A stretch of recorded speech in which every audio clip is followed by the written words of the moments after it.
Hello dear students, आज की class में हम आपसे पार्टनरशिप की जो एडजस्टमेंट्स पढ़ रहे हैं उनमें आगे कुछ और एडजस्टमेंट्स के बारे में बातचीत करेंगे।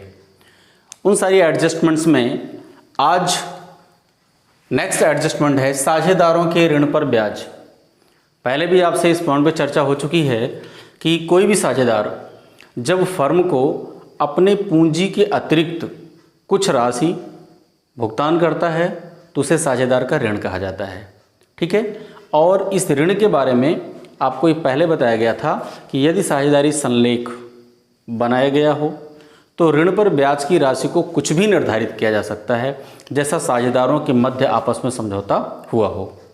परंतु यदि साझेदारी संलेख का अभाव है, मीन्स साझेदारी अधिनियम 1932 का साझेदारी संलेख लागू होता है, तो ऐसी स्थिति में साझेदारों को जो ऋण पर ब्याज की दर है वो 6% डिसाइड की गई है।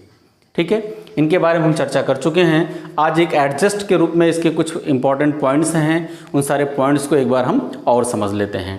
जैसे साझेदारों के ऋण पर ब्याज, ये होता क्या है? जब कोई साझेदार पूंजी के अतिरिक्त कोई राशि फर्म को ऋण के रूप में देता है तो वह साझेदार का ऋण कहलाता है।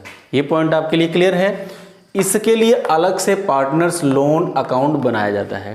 ध्यान देंगे, अगर पार्टनर ने, किसी साझेदार ने ऋण दे रखा है फर्म को, तो इसे बिल्कुल भी साझेदारों के पूंजी खाते में, मींस पार्टनर्स कैपिटल अकाउंट में नहीं दिखाया जाएगा, क्योंकि इसका कॉन्सेप्ट है कि ये जब भी साझेदारी फर्म का डिसोल्यूशन होगा, जब भी इसका विघटन होगा, उस टाइम जो ऋण की राशि उसे प्राथमिकता होती है वापस करने में, जबकि साझेदारों की जो पूंजी होती है वो सबसे लास्ट में भुगतान की जाती है। तो कहने का मतलब क्या है, ये पार्टनर्स लोन अकाउंट को कभी भी पार्टनर्स कैपिटल अकाउंट में मर्ज नहीं किया जाता, इसलिए पार्टनर्स लोन अकाउंट अलग से बनाया जाता है। कॉन्सेप्ट आपको पता लग गया कि जब भी फर्म का विघटन करना होगा, ठीक है, जब भी फर्म समाप्त होगी, उसका विघटन होगा, उस टाइम पार्टनर्स लोन अकाउंट में जो राशि पड़ी हुई है, जो साझेदार ने ऋण के रूप में दे रखा है, पहले उसका भुगतान किया जाएगा, बाद में साझेदारों की पूंजी का भुगतान किया जाएगा यदि कोई राशि बचती है तो। ठीक है, ये पॉइंट आपका कंफर्म हो चुका होगा। कुछ इसके इंपॉर्टेंट पॉइंट्स हैं जिन पे हम आपसे डिस्कस कर लेते हैं। जैसे पहले पॉइंट में है, साझेदारी संलेख में समझौता के अनुसार कुछ भी ब्याज की दर निर्धारित की जा सकती है। अगर साझेदार आपस में साझेदारी समझौता करते हैं या साझेदारी संलेख बनाते हैं तो समझौते के अनुसार जो भी ब्याज की दर निर्धारित करना चाहें वो ब्याज की दर निर्धारित कर सकते हैं, और उस ब्याज की दर पर ही ऋण देने वाले साझेदार को ब्याज दिया जाएगा। दूसरा पॉइंट है कि ऋण पर ब्याज को लाभ पर साझेदारी संलेख के अभाव में ब्याज की दर 6% वार्षिक होगी। यदि साझेदारी संलेख नहीं है, तभी थोड़ी देर पहले हमने आपको बताया, तो ऐसी स्थिति में साझेदारी अधिनियम 1932 का साझेदारी संलेख, उसमें जो 6 नियम हैं वो अपने आप लागू हो जाते हैं। तो वो नियम बताते हैं कि जो ब्याज की दर होगी, ऋण पर ब्याज की दर क्या होगी, वो 6% होगी।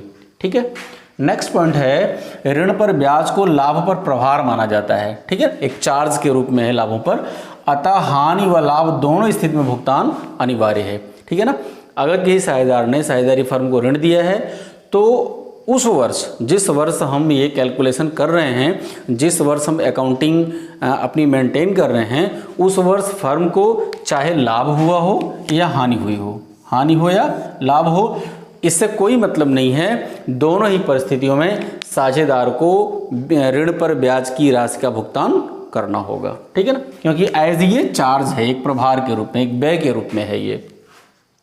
नेक्स्ट पॉइंट, ऋण पर ब्याज को लाभ हानि खाते में हस्तांतरित किया जाता है। यहाँ पे देखिए, कुछ मदों को लाभ हानि खाते means profit and loss account में ट्रांसफर किया जाता है, और कुछ मदों को profit and loss appropriation account में ट्रांसफर किया जाता है। ठीक है, चूंकि यह एक व्यय है, व्यय होने के नाते इसे हम कहाँ ट्रांसफर करेंगे, प्रॉफिट एंड लॉस अकाउंट में ट्रांसफर करेंगे, ना कि profit and loss appropriation account में। इस चीज़ को ध्यान रखने की आवश्यकता है कि साझेदारों के दिए गए ऋण पर जो ब्याज की राशि है उसे हम प्रॉफिट एंड लॉस अकाउंट में ट्रांसफर करेंगे, ना कि profit and loss appropriation account में। ठीक है, नेक्स्ट पॉइंट है, अदत्त ऋण पर ब्याज को चिट्ठे के दायित्व पक्ष में दिखाया जाएगा। ठीक है, अगर ऋण पर ब्याज अदत्त है, ठीक है, आउटस्टैंडिंग है, तो ये लायबिलिटी बन गया, और अगर ये लायबिलिटी बन गया तो चिट्ठे की लायबिलिटी साइड में दिखाना बिल्कुल सिंपल सा रूल है, आपने पिछले साल ही पढ़ रखा था बैलेंस शीट को। तो बैलेंस शीट में जो भी आउटस्टैंडिंग होती थी उसे हम कहाँ दिखाते थे, चिट्ठे के दायित्व पक्ष में दिखाते थे। ठीक है, तो ऋण पर ब्याज भी अगर अदत्त है, भुगतान नहीं किया गया है, तो इसे भी हम कहाँ दिखाएंगे, बैलेंस शीट की लायबिलिटी साइड में। ठीक है, नेक्स्ट पॉइंट है ऋण पर ब्याज देय होने पर क्या एंट्री करेंगे, तो वहां पर हो जाएगा interest on partners loan account debit to partners loan account. ठीक है, देखिए ये एंट्री बता रही है कि अगर इस इंटरेस्ट ऑन पार्टनर्स लोन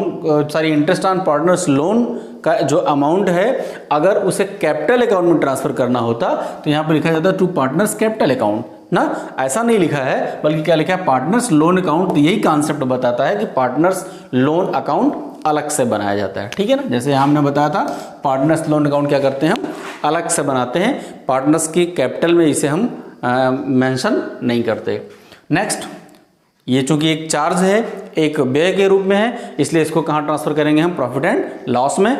जब प्रॉफिट एंड लॉस में हम ट्रांसफर करने लगेंगे उसके लिए एंट्री क्या हो जाएगी, profit and loss account debit to interest on partners loan account. ठीक है ना, क्लियर हो गया।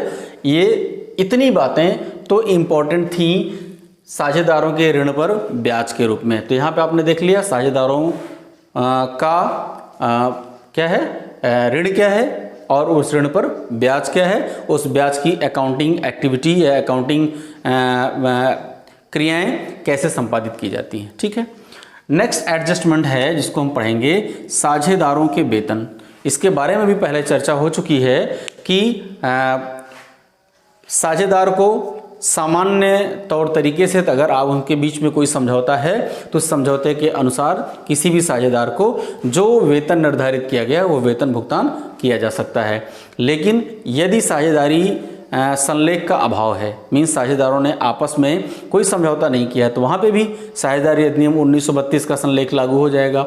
और जब साझेदारी संलेख लागू हो जाएगा तो वहाँ पे भी ये क्या प्रावधान है कि किसी भी साझेदार को वेतन, बोनस, कमीशन या अतिरिक्त पारिश्रमिक के रूप में भुगतान नहीं किया जाएगा। ठीक है, इसमें भी कुछ पॉइंट्स हैं, हम देख लेते हैं। पहला पॉइंट है यदि साझेदारी संलेख में वेतन देने का उल्लेख है तो ही वेतन भुगतान किया जा सकता है। ठीक है ना, जैसा हमने बताया साझेदारों के बीच में अगर कोई समझौता है तो जो भी वेतन उन्होंने निर्धारित किया है, आपस में समझौता किया है, उसका भुगतान किया जा सकता है। यदि साझेदारी संलेख का अभाव है तो वेतन नहीं भुगतान किया जा सकता। जब हमने आपको साझेदारी संलेख पढ़ाया था तो उस वीडियो में हमने आपको बताया था कि अगर साझेदारी संलेख का अभाव है तो किसी भी साझेदार को कोई वेतन नहीं दिया जाएगा। नेक्स्ट पॉइंट है वेतन साझेदार की आय है, इसलिए इसे साझेदारों के पूंजी खाते में क्रेडिट किया जाता है। यहाँ पे देखिए समझने की बात ये साझेदारों के पूंजी खाते में, ठीक है ना, मीन्स जो किसी भी साझेदार को यदि वेतन दिया जाता है तो वो क्या है, उसके लिए इनकम है, और इनकम क्या करता है, साझेदार की जो कैपिटल है उसको बढ़ा देता है। ठीक है ना, तो ऐसी स्थिति में से क्या करते हैं हम, पार्टनर्स कैपिटल अकाउंट के क्रेडिट साइड में मेंशन करते हैं। तो क्या करता है, पार्टनर्स की कैपिटल में ग्रोथ कर देता है, उसको बढ़ा देता है। ठीक है ना, क्यों कर देता है, क्योंकि ये एक आय है ना। और अभी आपको ऋण पर ब्याज के बारे में बताया गया था कि ऋण पर ब्याज को पार्टनर्स कैपिटल अकाउंट में ट्रांसफर नहीं किया जाता है। नेक्स्ट, अगर ये साझेदार के लिए आय है तो जाहिर सी बात है ये फर्म के लिए क्या होगी, व्यय होगी, और अगर फर्म के लिए व्यय है तो इसे हम क्या करते हैं, लाभ हानि नियोजन खाते में ट्रांसफर करते हैं। ध्यान रखने की बात है, अभी आपको थोड़ी देर पहले बताया गया था कि जो ऋण पर ब्याज है उसको कहाँ ट्रांसफर करते हैं, लाभ हानि खाते में। लेकिन जब साझेदारों का वेतन है, अगर वेतन भुगतान करें तो ये भी एक व्यय है, लेकिन इसे कहाँ ट्रांसफर करते हैं, profit and loss appropriation account में डेबिट किया जाता है। कहाँ क्या किया जाता है, डेबिट किया जाता है, घटाया जाता है। ठीक है, तो इतनी बातें इंपॉर्टेंट रही आपके साझेदारों के वेतन के बारे में। नेक्स्ट एडजस्टमेंट है आपकी साझेदारों को कमीशन। ठीक है, यहाँ पे भी वही सारे नियम लागू होते हैं। देखिए हमने लिख रखा है, कभी कभी साझेदारों को फर्म द्वारा अर्जित किए गए लाभ पर कमीशन भी दिया जाता है। ठीक है ना, अगर आपस में समझौता है तो क्या किया जा सकता है, जो लाभ अर्जित हो रहा है उस लाभ पर काम करने के बदले उस साझेदार को, किसी भी साझेदार को कमीशन के रूप में कुछ भुगतान किया जा सकता है। लेकिन ये तभी होगा, इसका प्रावधान भी साझेदारों के उपरोक्त वेतन के समान ही है। जैसे क्या उपरोक्त वेतन में क्या क्या लिखा गया है, पहला कि यदि समझौता है तभी, देखिए पहला पॉइंट क्या है, यदि समझौता है तभी वेतन दिया जाएगा, अगर समझौता है तभी कमीशन दिया जाएगा, नहीं तो कमीशन नहीं दिया जाएगा। दूसरा, यदि साझेदारी संलेख में का अभाव है तो वेतन नहीं दिया जाएगा, यहाँ पे भी है। यदि साझेदारी संलेख का अभाव है तो कोई भी कमीशन नहीं दिया जाएगा, ठीक है ना।